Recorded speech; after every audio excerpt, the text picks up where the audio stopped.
Bismillah. Assalamualaikum warahmatullahi wabarakatuh. Bismillah.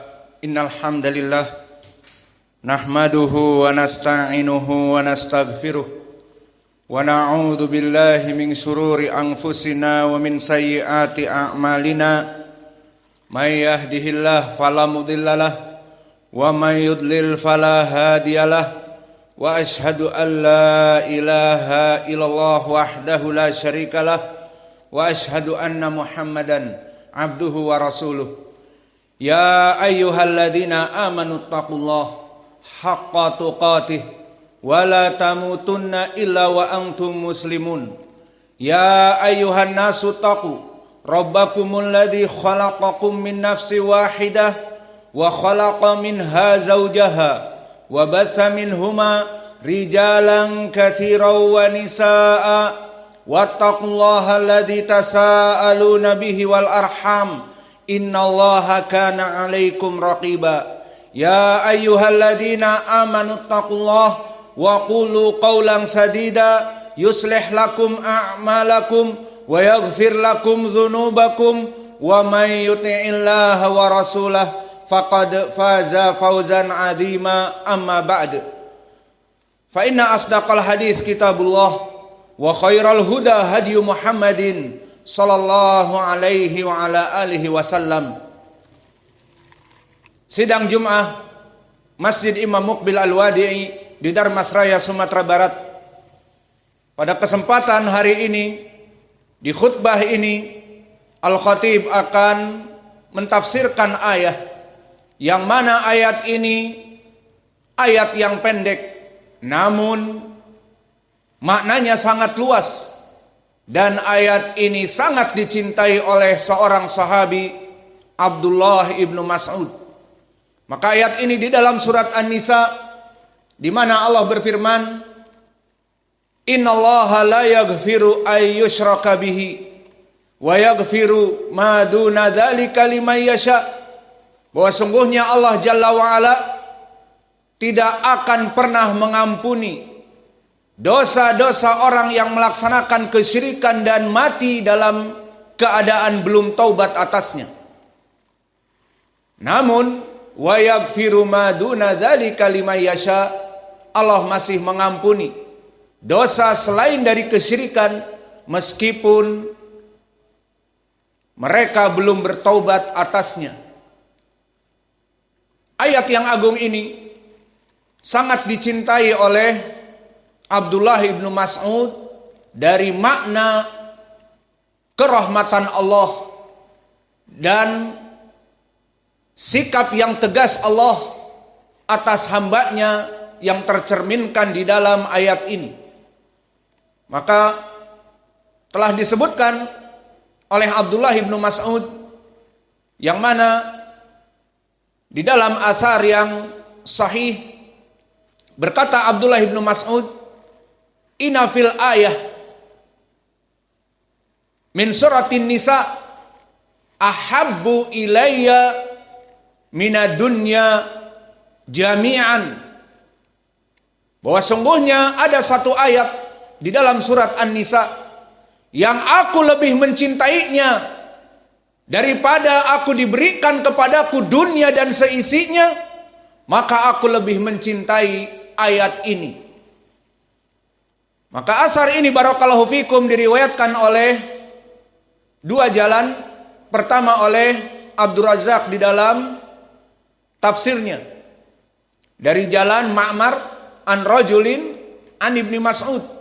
Maka sanadnya ada rajul yang mubham dhaif. Namun telah datang riwayat yang lain diriwayatkan oleh Imam Al-Hakim di tafsirnya, di Mustadrak di bab tafsir, disebutkan dari jalan Mis'ar ibnu Qidam dari Ma'an ibni Abdurrahman ibni Abdullah ibni Mas'ud. Maka Ma'an meriwayatkan dari bapaknya an abihi Abdurrahman ibni Abdullah ibni Mas'ud dari Abdullah ibni Mas'ud. Maka sanad yang kedua ini Mis'ar ibnu Qidam rawi yang thiqah, dan Ma'an ibni Abdurrahman cucu dari Abdullah ibnu Mas'ud dia rawi yang thiqah.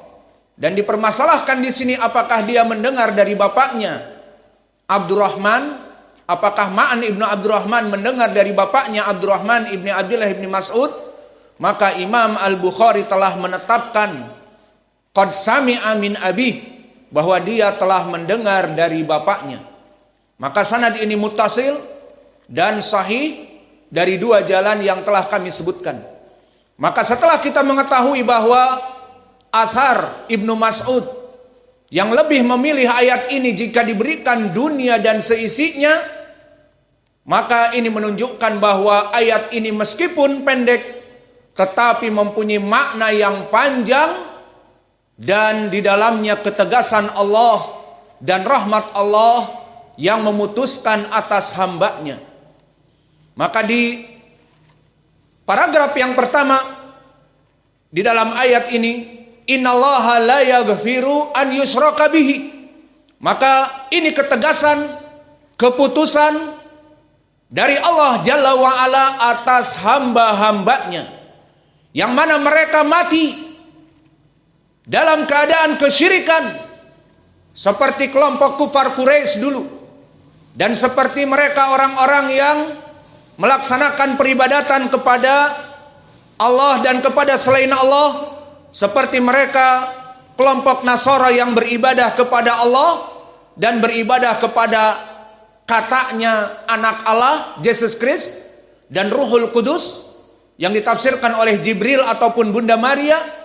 Dan begitupun mereka orang-orang musyrikun yang lainnya seperti al-Yahud, yang mana mereka juga menyembah Nabi Uzair dijadikan anak Allah, seperti disebutkan di dalam ayat Al-Quran, wa qalatil yahudu Uzairun ibnullah wa qalatin nasara al-masihu ibnullah dalika qauluhum bi afwahihim yudahiuna qaulal ladina kafaru min qabl.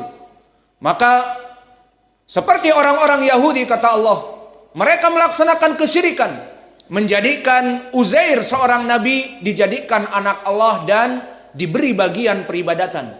Dan begitupun orang Nasara, mereka melaksanakan peribadatan Trinitas, yang mana mereka mengetuk kening, dada kanan dan dada kiri dengan mengatakan for the Father and His Son and the soul of the Spirit. Ibadah diberikan kepada Bapa, kemudian kepada Allah Anak, dan kepada malaikat Jibril. Maka siapa Yesus Kristus? Makhluk ciptaan Allah. Siapa Jibril? Makhluk ciptaan Allah. Siapa Uzair? Makhluk ciptaan Allah. Kenapa diberikan syarikat dalam peribadatan kepada Allah dan kepada makhluk? Ini jelas bahwa ini adalah kesyirikan yang nyata. Dan disebutkan di dalam ayat Al-Quran tadi, ini adalah ucapan dari kekufuran Yahud, yang diikuti kekufuran ini oleh orang-orang Nasara. Maka mereka semuanya dalam keadaan musyrik. Maka di dalam ayat ini Allah tegaskan, orang-orang yang musyrik dari Yahud dan Nasara, dan mereka orang-orang yang menyembah kepada ilah-ilah khayalan, seperti keyakinan orang Hindu yang meyakini bahwa ada dewa yang namanya Siwa, dewa yang menciptakan Mayapada. Mereka menyebut dunia ini Mayapada. Dan ada juga dewa yang lain, Wisnu, yang menjaga keamanan. Dan di sana ada dewa yang lain, dewa Bayu, dewa angin, dan dewa Indra, dewa Guntur, dan dewa Surya, dewa Mentari, dan yang lainnya dari berbagai nama-nama dewa. Dan mereka melaksanakan sesembahan di rumah mereka kepada patung-patung dewa tersebut. Dewa Siwa yang mempunyai 4 tangan, dan dewa Ganesha yang berwajah gajah, dan yang lainnya. Maka orang-orang yang musyrik ini meyakini bahwa di dalam dunia ini ada ilah-ilah selain Allah yang disembah. Maka mereka melaksanakan kesyirikan atas apa? Atas hasil karya sastra yang bernama Mahabharata, yang ditulis oleh pujangga-pujangga India mereka dulu. Maka beribadah dikarenakan karya seorang pujangga, sastrawan India, Maka ini semuanya ditetapkan oleh Allah di dalam Al-Quran, bahwa mereka orang-orang yang mati dalam keadaan kesyirikan, innallaha la yaghfiru an yushraka bihi. Allah tidak akan pernah kelak jika dia telah mati dalam kesyirikannya, mati menyembah Yesus Kristus, mati menyembah Uzair, mati menyembah Wisnu dan Siwa. Dan di sana juga ada yang berkeyakinan dengan mitologi Yunani, bahwa dewa mereka yang paling tinggi adalah Zeus, yang merupakan anak dari Kronos dan sebagainya, dan diyakini oleh mereka. Maka mereka semuanya ditegaskan di dalam ayat ini, jika mereka mati belum bertaubat atas kesyirikan mereka, maka mereka tidak pernah mendapatkan ampunan dari Allah. Dan begitu pun di dalam ayat yang lain semakna dengan ini di surat Al-Maidah, innahu may yusyrik billah faqad harramallahu alaihil jannah wa ma'wahun nar wa ma lidzalimina min ansar.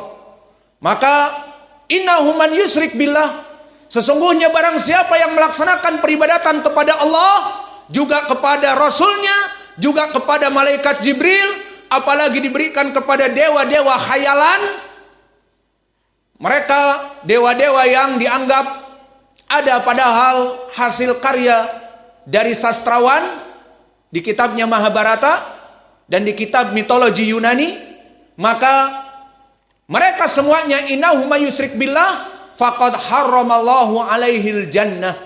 Di dalam kalimat ini ada takdir, innahu man yusyrik billah, dan takdirnya mata ala dzalik, takdirnya mati dalam keadaan kesyirikan tadi, belum bertaubat di dunia ini, bertaubat kembali menjadi orang yang muslim misalnya, maka mati dalam keadaan kesyirikannya, innahu man yusyrik billah, balasannya dari Allah tidak ada ampunan. Seperti ayat tadi, la yaghfiru an yushraka bihi, sampai mati dia tidak bertaubat. Maka di dalam surat Al-Maidah yang kedua tadi kami sebutkan, innahu man yusyrik billah faqad harramallahu alaihil jannah. Akibatnya tidak diampuni oleh Allah, diharamkan masuk kepada surga.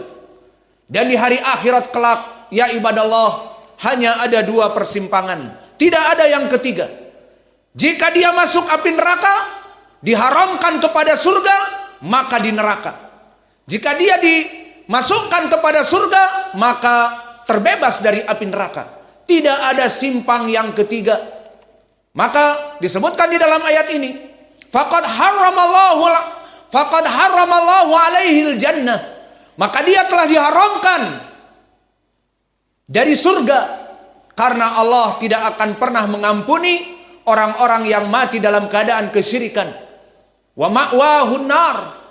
Maka dijelaskan lebih gamblang lagi, jika tidak diridhoi oleh Allah, diharamkan oleh Allah masuk surga, maka ma'wahun nar, tempat kembali dia adalah api neraka, forever in hell, kekal di api neraka.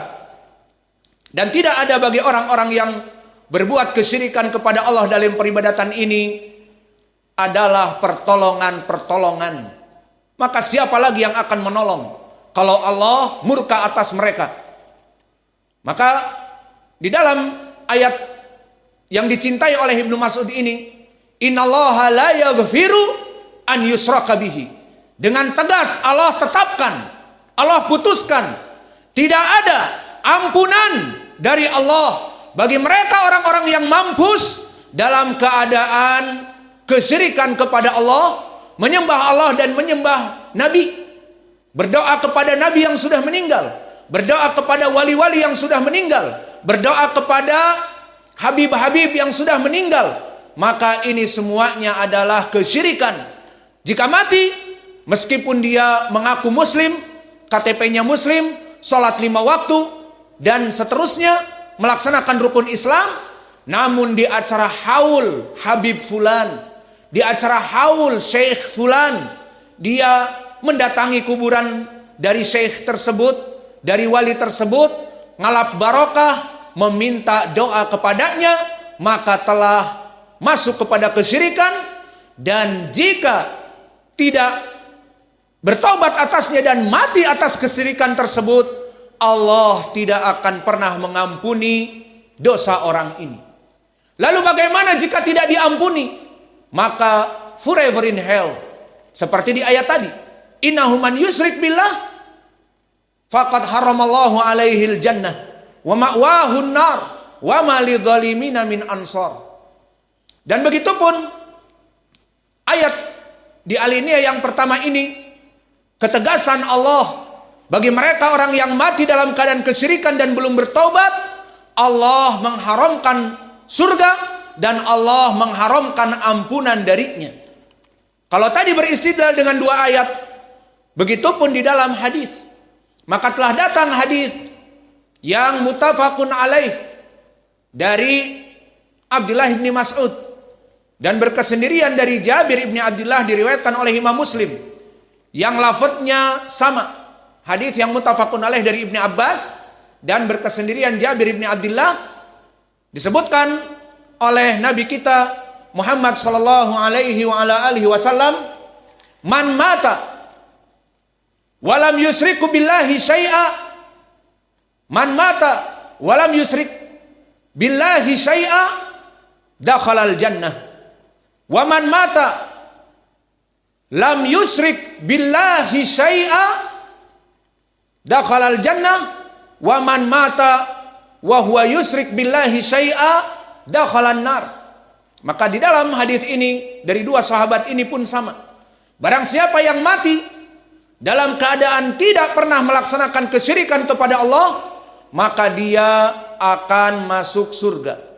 Wa man mata wa huwa yusriku billahi syai'a, barang siapa yang mati dan dia melaksanakan kesyirikan kepada Allah, dakhalan nar, maka dia akan masuk kepada api neraka.